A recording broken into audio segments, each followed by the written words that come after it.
রইলো। আশা করি সবাই খুব ভালো আছো, সুস্থ আছো। আমিও খুব ভালো আছি। তো এখন সকাল 11টা মতন বাজছে। ঘুম থেকে উঠেছিলাম 7:30টার সময়, দিয়ে বাড়ির সমস্ত কাজ কাম সেরে তারপরে যে স্নান টান করে সকালকার ভাত রান্না করা হয়ে গেছে। সকালকার না, একেবারে করে নিয়েছি, মানে দুপুরের আর সকালের ভাত করে নিয়েছি। তো সবাইকে খাইয়ে ধুয়ে স্কুলে দিয়ে পাঠালাম। আজকে বড় হাঁড়িতে ভাত এই কারণে রান্না করেছি, তার কারণ হচ্ছে আমার বর এসেছে কালকে রাত্রে বাড়িতে, আর আজকে আমার বাবা আমার কাছে খাওয়া দাওয়া করবে। তো সেই কারণে বড় হাঁড়িতে ভাতটা বসালাম। তো ভাত করে খাইয়ে ছেলেকে স্কুলে পাঠালাম। তো বর যেহেতু বাড়িতে আছে সেই কারণে বরকে বললাম তুমি গিয়ে দিয়ে আসো, আমি যাচ্ছি না। তো আমার বর আবার বললো যে না আমি যাবো না, তুমি গিয়ে দিয়ে আসো। তো আমি আবার বললাম তুমি যখন আছো তাহলে আমি কেন যাব, তুমি গিয়ে দিয়ে আসো, আমি বাড়ির কাজ কামগুলো করে ফেলি। তো আপাতত সকালকার বাসি কাজ সবকিছু হয়ে গেছে, এখন বাকি আছে শুধু পুজো করা। স্নান করে পুজোটা দিতাম, কিন্তু এদিকে ওই যে ছেলেকে ভাত খাওয়ালাম, তারপরে যাই হোক ওকে রেডি টেডি করলাম, তো সেই কারণে পুজোটা দেওয়া হয়নি। তো এখন ওকে স্কুলে পাঠিয়ে দিয়েছি। এখন যাব ছাদে ঠাকুরের বাসনগুলো মেজে তারপরে পুজো দিব।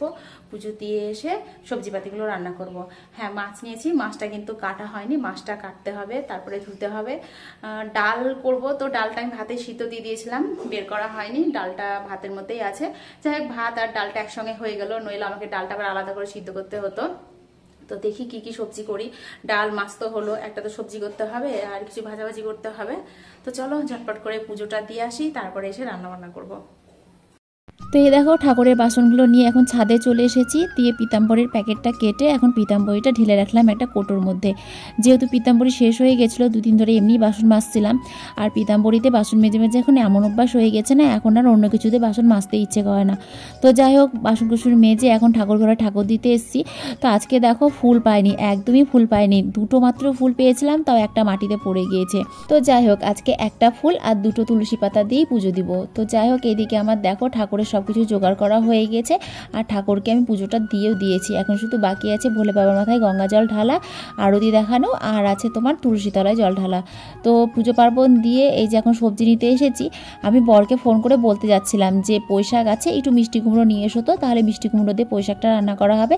আর মাছ নিয়েছি, মাছের তেলটা আছে, ওটা দিয়ে আরোই ভেবেছিলাম রান্না করব। তো যেই ফোনটা হাতে নিয়েছি অমনি দেখছি সবজিওয়ালা ছেলেটা এসে হাঁক দিচ্ছে সবজি করে। ভালোই হলো, তাহলে আর বরকে ফোন করতে আমাকে হলো না। বাড়ির উপরে কিছুটা সবজি, পটল আর হচ্ছে বেগুন নিলাম। তো আমার দেখা দেখি আবার বৌদিও বললো যে আমাকে কটা পটল বেছে দাও। তো সেই জন্য পাশের বাড়ির বৌদিকেও আবার কয়েকটা পটল বেছে দিলাম। দিয়ে বৌদিও আবার কয়েকটা পটল নিল, কাকিমা চাল কুমড়ো নিল। তো যাই হোক, সকালবেলাতে এ দেখো জলখাবার খাওয়া হয়েছিল, সেই কারণে জলখাবারে বাসনগুলো নিয়ে এখন বসেছি মাজতে। তো বাসনগুলো মাজবো, মাজার পরে যাব রান্না করতে। তো এখনও মাছটা কাটা হয়নি জানো তো। এই যে বাসন কুসনগুলো মাজবো, মাজার পরে তোমার মাছটা কাটবো। তো জলের ড্রামগুলো একটু চ্যাটচ্যাটে হয়েছিল, যেহেতু রান্নাঘরে ব্যবহার করি, তো মাঝে মাঝে একটু তেল চ্যাটচ্যাটে হয়, সেই কারণে ফাঁকা হলে একটু সার্ফ টার্ফ দিয়ে পরিষ্কার করে ধুয়ে নিই, তাহলে ঢপগুলো দেখতে ভালো লাগে। তো ঢপগুলো ধুলাম আর জলখাবারের বাসনগুলো ধুলাম। এদিকে ঠাকুর ঘরে পুজো দিতে গিয়ে দেখি ঠাকুরের জল একেবারে অল্প আছে, মানে গঙ্গার জল।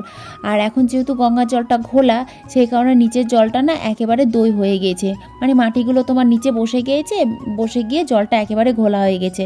তো কি করব, কল থেকে জল নিয়ে গেলাম আর এক ফোঁটা ওই গঙ্গা জলই দিলাম, দিয়ে ঠাকুরকে পুজো দিলাম। তো ঢপটা আবার বের করে নিয়ে এসে ধুয়ে মেজে রাখলাম। তো দেখো মাছ নিয়ে বসেছি এখন কাটতে। মাছটা সকালবেলা আমি কেটে নিয়ে নিই নিজের মনের মতন করে কাটবো বলে। তো মাছগুলোকে নিজের মনের মতন করে ছোট ছোট পিস করে কেটে নিলাম। আর এদিকে মাছের তেলটা ছাড়াতে বসলাম। মাছের তেলটা এই কারণে নিয়েছি, কারণ মাছটা ছিল তাজা মাছ আর কাতলা দেশি মাছ ছিল, তো সেই কারণে তেলটা নিলাম, যে পুঁইশাক দিয়ে করবো ভেবে। তো এদিকে মাছ নিয়ে মাছটা কাটা বাছা ধোয়াও হয়ে গেছে। আর মাছ যখন কাটছিলাম তখন পুষিটাও চলে এসেছিল, পুষিকেও আবার দিলাম একটু টেলগুলো ছাড়িয়ে, পুষিও ওইদিকে খেলো। ছেলেকে নিয়ে সে স্কুলে গেছে 11:30টার সময়, এখন বাজছে 1:45, 2 ঘন্টা হয়ে গেল, এখন পর্যন্ত বাড়ি আসার কোনো নাম নেই। ভেবেছিলাম ও স্কুল থেকে এলে ওকে দুটো খেতে দিব আর আমি কিছু খাবো। ওকে চা করে দিয়েছিলাম, আমি তো তখন চা খাইনি, মানে স্নান করার আগে 1 কাপ চা খেয়েছিলাম। তো স্নান টান করে যেহেতু চাটা করেছিলাম সেই কারণে খাইনি, ভেবেছিলাম পুজো দেবো, পুজো টুজো দিয়ে একেবারে খাবো। ভাবলাম ও ছেলেকে স্কুলে দিতে যাবে, দিয়ে বাড়িতে আসবে, তারপরে ওকে দুটো কিছু খেতে দিয়ে তারপরে আমিও খাবো। মানে কি বলতো, আমার একা খেতে একদম ভালো লাগে না, মানে ওই একার জন্য কিছু করা বা মুড়ি টুড়ি মাখানো একদম কি বলবো ভালোই লাগে না। না খেয়ে থাকবো তবুও ভালো। তো ওটাই ভেবেছিলাম যে ও এলে ওকে খেতে দেবো, তার সঙ্গে আমিও খাবো। তো দেখো 2 ঘন্টা হয়ে গেল, এখন পর্যন্ত বাড়ি এলো না। এখন 1টা বাজছে, 1টার সময় যদি আমি কিছু খাই তাহলে দুপুরে আমি খাবো কখন বলো তো? আর দুপুরে তখন আমি খেতেও পারবো না, তো খাবোই না। বাড়িতে আসুক তারপর আজকে হচ্ছে। বাড়িতে এলে কোনো সময় বাড়িতে থাকে না গো, সব সময় চড়ে বেড়ায়। এই সকালবেলায় যাবে, এই দুপুর 2টা 3টার সময় বাড়ি আসবে, তারপরে 14টার সময় বেরোবে, রাত্রি 10টা 10:30টার সময় বাড়িতে আসবে। আবার কোনো কোনো দিন 11টা 11:30টাও বেজে যায়। মানে ও বাড়িতে থাকলে আমাদের খাওয়ার টাইম ঠিক থাকে না। এমনিতে তো সকালে আমি খুব একটা খাই না, মানে দুপুরকার টাইমটা উল্টাপাল্টা হয়ে যায়, রাতের খাওয়ার টাইমটা উল্টাপাল্টা হয়ে যায়। তো ভেবেছিলাম এলে খাবো, তো এলোই না। ওর খাওয়ার আশায় বসে থাকতে থাকতে এদিকে আমার পেটের খিদা পেটেই মরে গেল। তো কি করবো, চলো রান্নাটাই করি। এই যে আমার পুঁই শাক রান্না হয়ে গেছে, এটা নামাবো, নামিয়ে এখন পটল ভাজবো। পটল ভেজে ডালটা ছুটবো, তারপরে লাস্টে মাছের ঝোল করবো। বাবা খেতে আসবে প্রায় 2টা 2:30টার দিকে খেতে আসবে, 1 ঘন্টার মধ্যে হয়ে যাবে। তো চলো ঝটপট করে রান্নাটা করে নি। তোর চোখগুলো খোলা খোলা না, আমার চোখগুলো দেখুন খোলা খোলা লাগছে। অনলাইনে মার জন্য একটা বিছানার চাদর অর্ডার দিয়েছিলাম, তো চাদরটা এসেছে।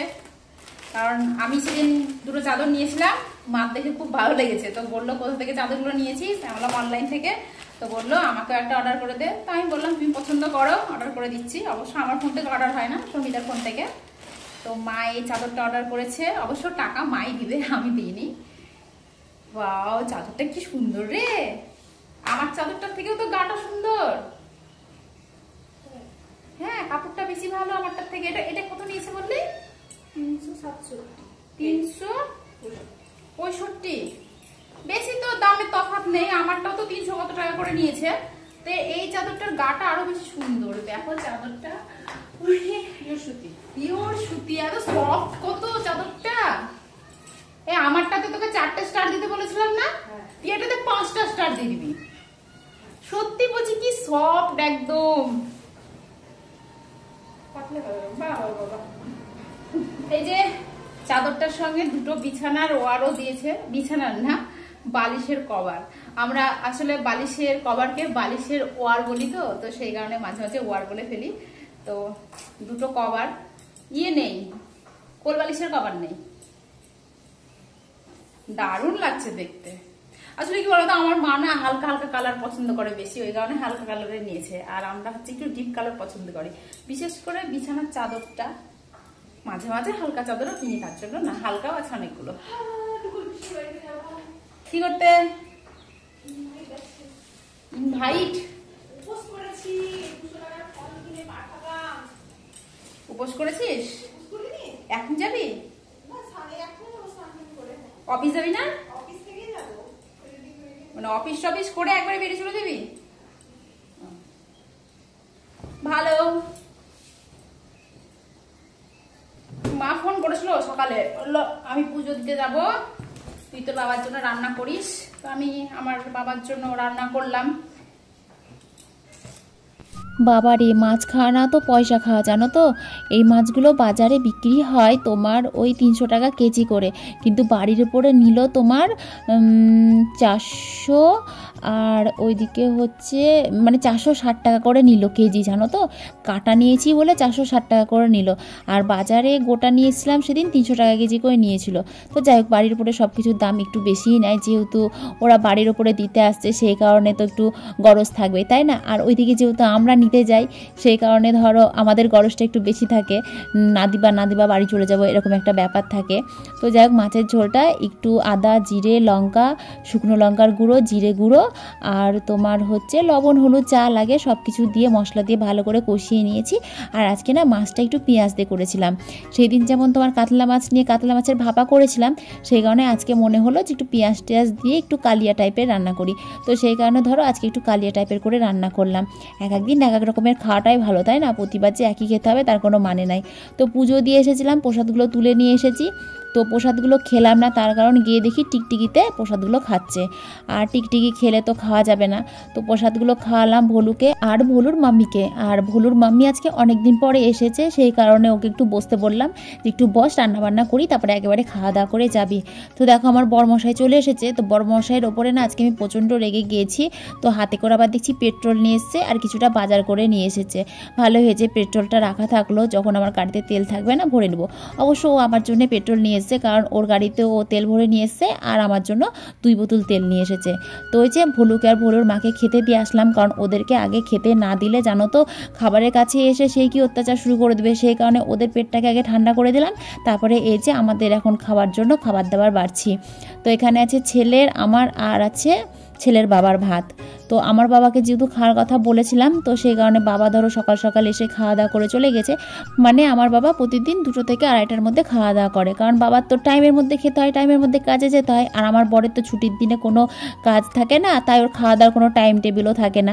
সকালকার খাবার দুপুরে খায়, দুপুরকার খাবার সন্ধ্যেই খায়, এরকম একটা ব্যাপার। তো এখন প্রায় 3টে পার হয়ে গেছে, আর 3টে অবধি আমি না খেয়ে বসে আছি। আর ওইদিকে ছেলে বাবা না আসলে খাবে না, সেই কারণে ছেলেও বসে আছে। তো দেখো আমাদের 3 জনের জন্য ভাত বেড়ে নিয়েছি, আর প্রতিটা থালাতে পটল ভাজা নিয়েছি, ভাত নিয়েছি, আর ছেলের পাতে ডাল ঢেলে দিয়েছি, কারণ ছেলে তো আর সবজিপাতি খাবে না। ওকে ডাল দিয়ে পটল ভাজা দিয়ে ভাতটা দিয়ে দেবো, আর মাছটা নিয়ে একটু মাছটা ছাড়িয়ে দেবো। তো আমার আর আমার বরের ডালটা এক জায়গাতে নিয়েছি, আর মাছের ঝোলটাও এক জায়গাতেই নিচ্ছি। খেতে তো আমরা সবাই একসঙ্গে বসবো, যখন যার যেটা ইচ্ছা হবে তখন সে সেটা ঢেলে ঢেলে খেয়ে নেবে, সেই কারণে একটা বাটিতে করেই নিলাম।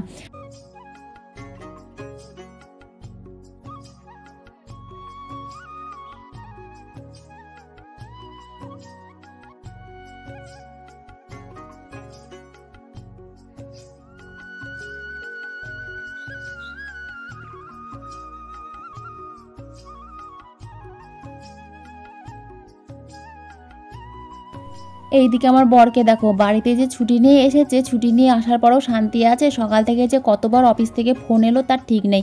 মানে যখনই কনফারেন্স হচ্ছে, 1/2 ঘন্টা 1 ঘন্টা ধরে কনফারেন্স, মানে আমারই বিরক্ত লেগে যাচ্ছে। তাহলে ভাবো ওদের কতটা বিরক্ত লাগে সারাক্ষণ ফোন নিয়ে এইভাবে বকবক করতে। তো ওই যে ওকে ভাত দিয়েছি, ও কনফারেন্স করবে তারপরে খাবে। আর এদিকে আমার ভাতের থালটাও রাখা আছে, তাই ভাবলাম আগে ছেলেকে মাছটা ছাড়িয়ে দিই, তারপরে আমি খাবো।